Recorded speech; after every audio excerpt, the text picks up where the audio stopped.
What's up everyone, welcome back to my YouTube channel, and in today's video I'll be showing you how you can properly photograph the surface of the sun. So first of all, you need to practice safety first before you start photographing or observing the sun itself. Because solar photography is not without risks, and it is important for you to practice good judgment and use caution when observing and imaging the sun, because it could permanently damage your equipment or blind you if you're not careful enough. So don't look directly at the sun without proper protective glasses. And don't point your telescope directly at the sun, otherwise it could damage your optical equipment. Because the optics can magnify the intensity and brightness of sunlight, and this can cause damage to your equipment. And especially don't look directly at the sun through your telescope, otherwise you could end up damaging your eyesight or even end up being blind. So always practice caution along the way, because solar photography is not without risks. And if you don't have a solar filter, do not attempt to improvise. Don't use filters like neutral density filters or ND filters for short. But of course, yes, they may cut down on the brightness of the sun,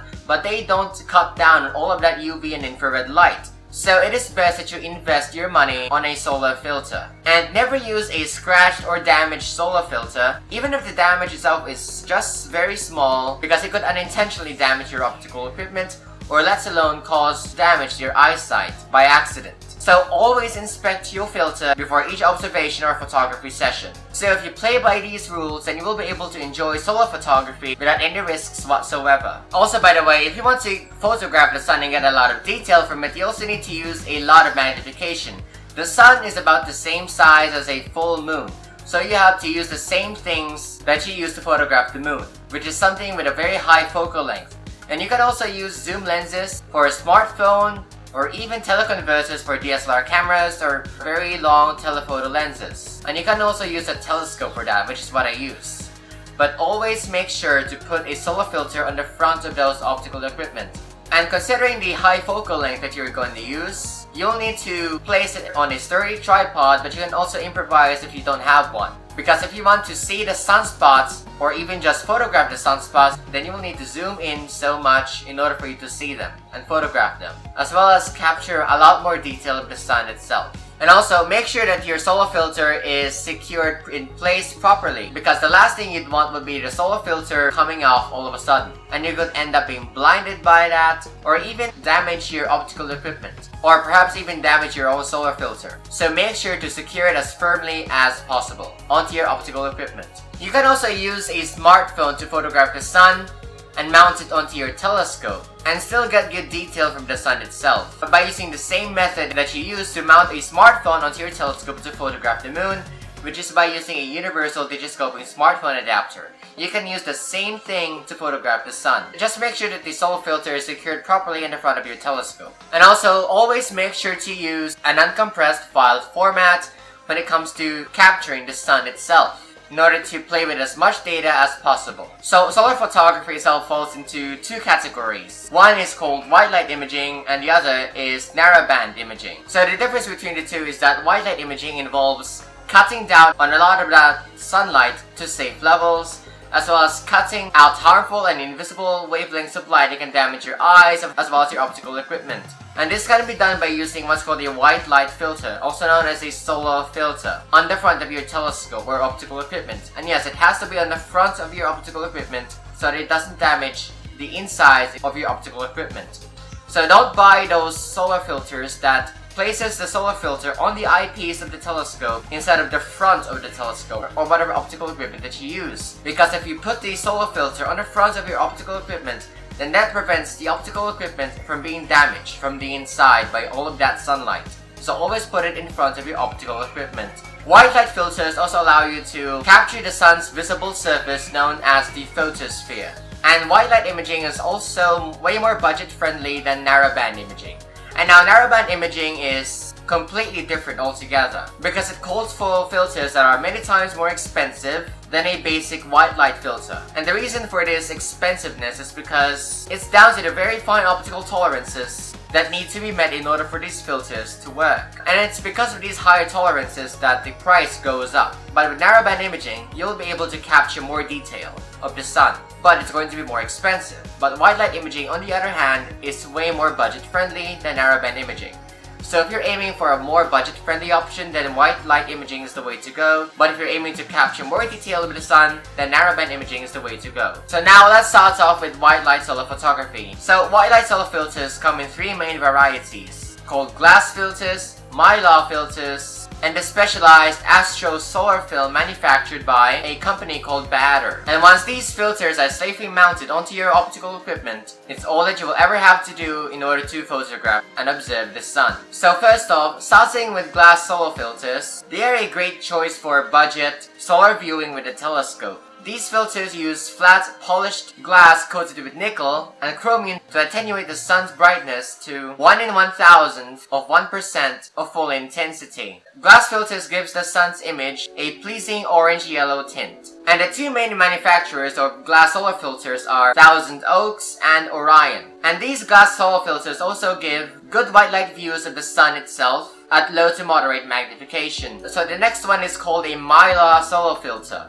And they can be even more economical than glass solar filters. However, they give the sun an odd blue tint, which some of you may not actually like, but it can easily be removed by a red color filter at the eyepiece. Mylar solar filters are specifically made for solar observing. However, they're not the same as low-grade mylar sheets used for thermal blankets and packaging, which are not recommended for solar observations or for DIY solar filters. And finally, the next one are called Batter Astro Solar Filters, which are mainly manufactured by a company named Batter Planetarium. And they have designed a specialty Astro Solar safety film. It is a high-strength polymer that is metallized on both sides, and they give you the natural white color of the sun itself, which is the true color of the sun. Color white. Not yellow, not orange, white. And they can also result in good white light images of the sun at high magnifications. And these Batter Astro Solar filters are usually mounted on mechanical cells without added stress to help maintain a high image quality over a wide range of operating temperatures. Also, don't be surprised to see wrinkles in these solar filters because they don't really affect image quality. And these filters can fit a wide range of optical equipment such as binoculars, spotting scopes, as well as camera lenses as well. However, if you're more on a budget, you can just buy a separate Astro Solar film and make a DIY solar filter yourself, using nothing more than just cardboard and the solar film that you have, and making sure that it fits your optical equipment properly. So the solar filter that I use here is what's called a Batter solar filter that I got from Shopee for just 682 Philippine pesos. But you can also buy your own solar filter in telescope stores near you, but you can also buy it in places like Amazon or Lazada. And I can already get good photographs of the sun using this solar filter, which by the way has these plastic screws in order for me to screw in place in these parts of the filter to mount it on my telescope. So it's pretty much adjustable. And I have already taken many good photographs of the sun using this solar filter, as well as a bunch of sunspots in the surface of the sun. And as you can see, it's just a solar film in front of the solar filter that blocks most of the sun's light from entering my telescope. And so yet again, always buy a solar filter where you can mount it on the front of your telescope rather than say on the eyepiece of your telescope, in order to make sure that no damage is done to your optical equipment along the way. Now, as for narrowband imaging of the sun, the main narrowband filters used here are called hydrogen alpha filters and calcium potassium filters, also known as Ca-K filters. However, hydrogen alpha filters, or H-alpha for short, require more careful tuning for optimal results. Less common filters include those that work with the sodium D 589.6 nanometers wavelength. The hydrogen alpha, by the way, has a wavelength of 656.3 nanometers, and the Ca-K one has a wavelength of 393.4 nanometers. And now these filters, especially the H-alpha and the Ca-K filters, already allow you to photograph the sun's chromosphere, which is where most of the detail lies.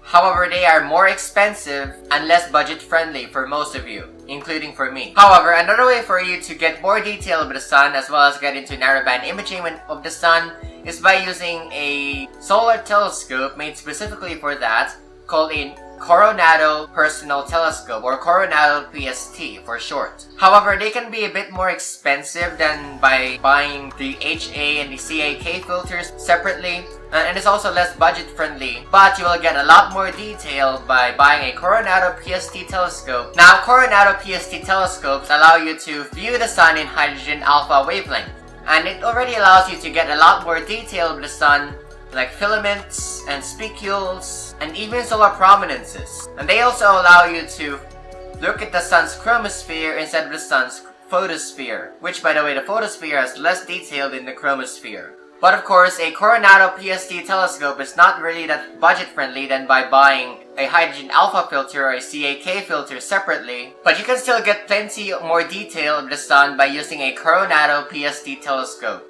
Also by the way, photographing the sun in hydrogen alpha will give you so much more dynamic and interesting images of the sun, and it will allow you to photograph solar flares, coronal ejecta, and so much more. Another way for you to capture a lot more detail of the sun is by using intermediate filters, like the Daystar Quarks filter, which is specifically designed for solar imaging. And they mount between your Canon or Nikon mount lenses and your camera lens and your camera. The optical design filters out different wavelengths of light, allowing you to see detail of the sun that is not visible using the standard white light technique. And also, by the way, imaging the sun through a hydrogen alpha filter, the photosphere of the sun is hidden under a blanket of hydrogen known as the chromosphere. Now, calcium K filters reveals the detail in the low part of the chromosphere, above the photosphere. But consequently, the view itself is not that dissimilar to that seen using a white light filter. But CAK filters are especially good at bringing out detail in and around active regions. Also, by the way, when it comes to narrowband solar imaging, most people would prefer to buy a hydrogen alpha filter. But don't confuse your hydrogen alpha filter that you use for deep sky astrophotography, because that is not used for solar imaging.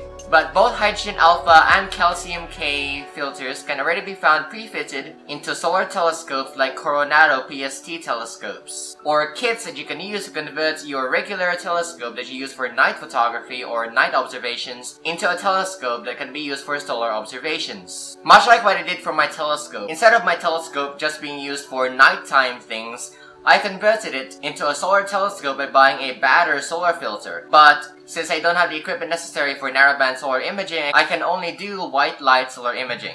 But whichever filter system that you use, imaging the sun can be as simple as imaging the moon, whether or not you have a filter system for white light imaging or a filter system for narrowband sun imaging. And to get the best results from your solar imaging, it's preferable that you use a webcam like a planetary camera, which is like a webcam on steroids, in order to get the best results from your solar imaging sessions. A monochrome planetary camera, by the way, is best to see the sun's chromosphere, which is where a lot of detail lies. You can still use a DSLR or a smartphone if you don't have any planetary cameras, but they are not suitable for narrowband shots, and they are only well suited for white light imaging. Since special processes are involved when it comes to extracting a lot of detail from the sun, and taking a series of images makes it prone to distortion. Because of course, unlike photographing the moon, photographing the sun involves being in daylight under all of that heat, and the sun is heating up the Earth's atmosphere, causing a lot of turbulence. Also, much like photographing the moon, you also have to do stacking in order for you to get a lot of detail from the sun. And you can do that by using softwares like AutoStack 3, AVI Stack, or even Registack 6. Tracking is also optional when it comes to solar imaging because the sun moves across the sky, but you can still get good solar imaging results even without a star tracker. And I've been photographing the sun through my telescope without a star tracker, and I've been able to get good results from it. But when it comes to tracking, it doesn't have to be that accurate. Despite all of the things that you need to have in order to get a good image of the sun when it comes to solar imaging, it is always better that you practice with simple equipment if you are still a beginner, because there is still plenty of technical things for you to learn about along the way. But if you already have the equipment necessary to capture more detail of the sun, like spicules or surface granulation, or even prominences by using white light imaging or narrowband imaging, then there are already tutorials online that show you how you can get a lot more detail from the sun if you have more advanced equipment. And all of those technical things can be very overwhelming if you're still a beginner.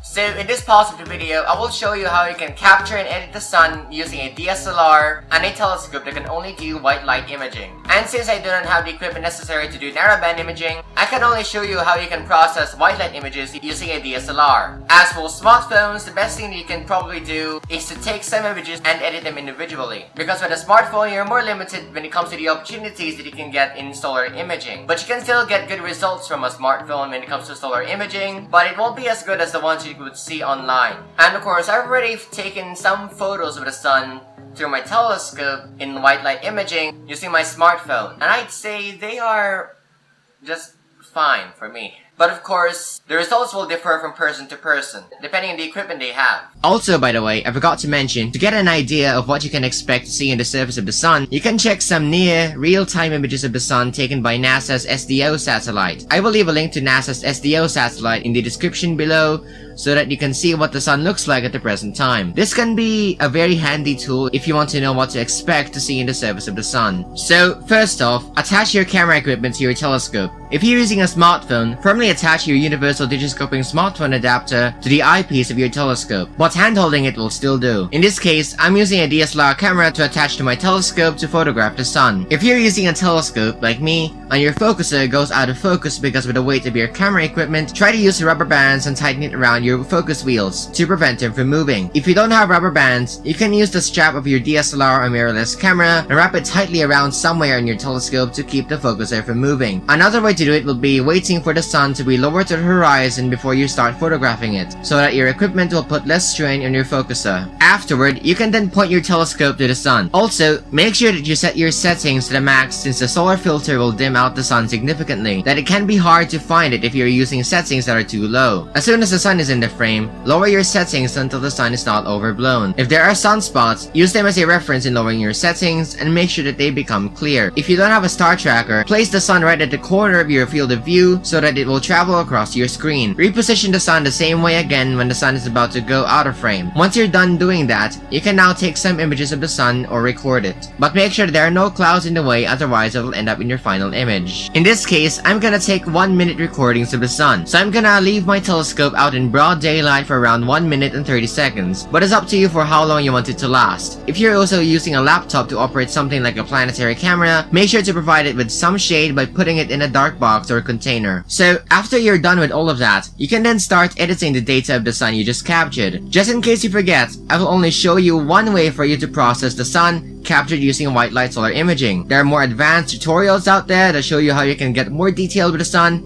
if you have better equipment. So let's dive into the processing. The data that I'll be using here is one that I captured back on June 5 this year, since the sun was featureless when I made this video. So first off, open up PIPP and import your files into the program by dragging and dropping them, or by clicking the Add Image Files button here.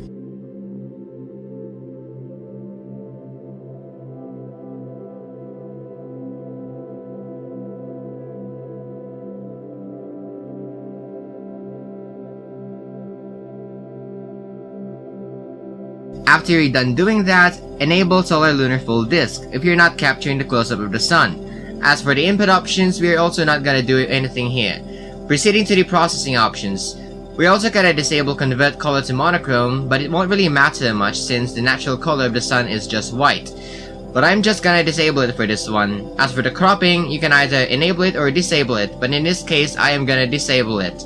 Now, moving to the quality options tab, we are gonna enable only keep the best quality frames option and choose between number of frames to keep or percentage of frames to keep.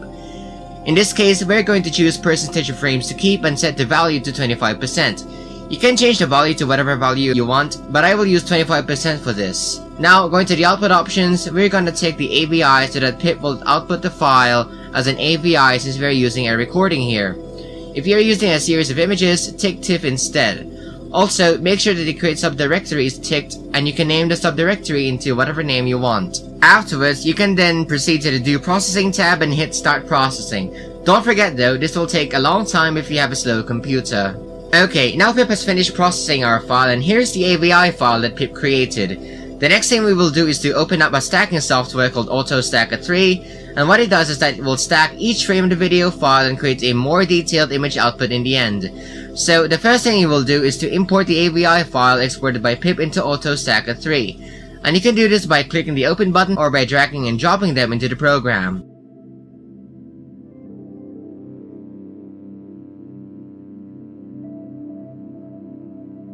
We are gonna use Planet for this one, since we are dealing with a full disk of the sun and not a close-up of it. So in the stack options, we're gonna output this file in TIFF file format. Below that, you can choose between number of frames to stack or frame percentage to stack. But since we are using an AVI file here, we're gonna use frame percentage and stack 25% of the frames. Auto Stack at 3 will create different subdirectories for each box that turns green here after placing a number that is above 0. If you only change the value for one box and it turns green, Auto Stack it will only create a subdirectory for that one. Afterward, you can enable the sharpen option if you're not that skilled at sharpening, as well as the save in folders option so that it will be easier for you to find it. Now, in the free field path, you can change the name of the output file to whatever name you want. Now, going to the other window here, we're gonna set some alignment points by clicking the Place AP Grid button here, which will put a bunch of APs on the sun. However, the more alignment points there are, the more CPU intensive it becomes. But if there are way too little alignment points, then you end up with a lower quality stack. So you will have to find the middle ground here. In this case, 1272 alignment points is fine for me, but you can go above or below that if you want to. You can change the number of alignment points by clicking the up and down arrows here. Once you're done setting an AP grid, we can then go back to the original window where we first did our tweaks, and hit stack. Like I said before, if you're using a slow computer, this will take quite some time, and that also depends on how many alignment points you have. Okay, so I didn't really realize that I was using the wrong file for this video demonstration, so I had to do it all over again. But the same thing still applies. You have to import your video file or image files into PIPP before proceeding to Auto Stack at 3. The same process still applies. And because I used the wrong recording, I ended up with a bunch of stacking artifacts instead, so I had to do it all over again.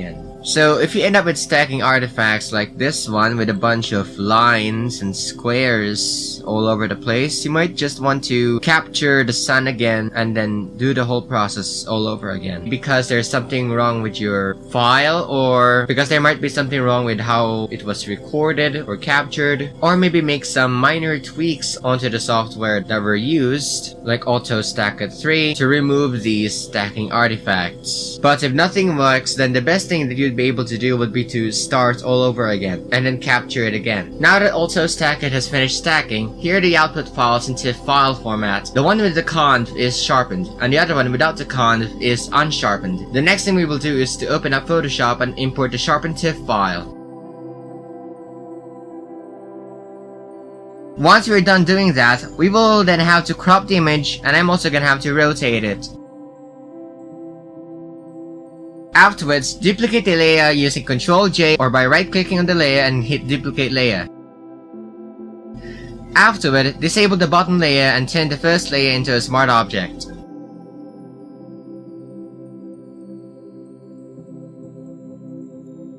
So after opening Camera Raw filter, I'm just gonna have to increase the contrast, highlights,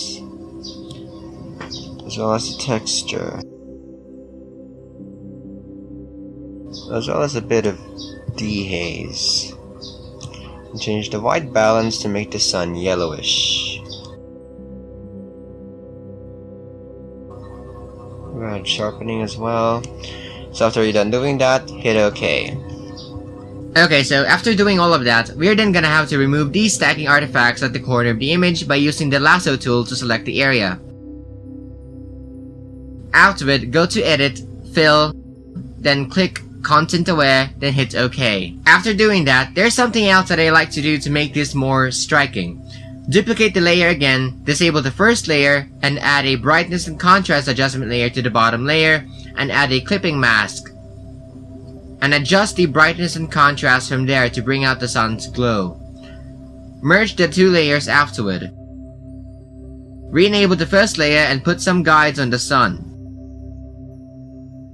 Afterward, use the elliptical marquee tool and carefully select the sun's disk. Once that's done, hit the D key on your keyboard to make the foreground color black and the background color white. And then add a layer mask to the first layer. After doing that, do a free transform in the bottom layer by hitting Ctrl T to adjust it a bit. So I'm just gonna add a color balance layer here. So yeah, that's pretty much it guys. That's how you can get a much better image of the sun. At least that's how I do it. I hope that you found this video useful and informative so far. And hopefully you will also be able to create better images of the sun soon, especially if you're still a beginner. If you're planning to enjoy the sky anytime soon, I wish you good luck, stay safe, practice good judgment, and clear skies.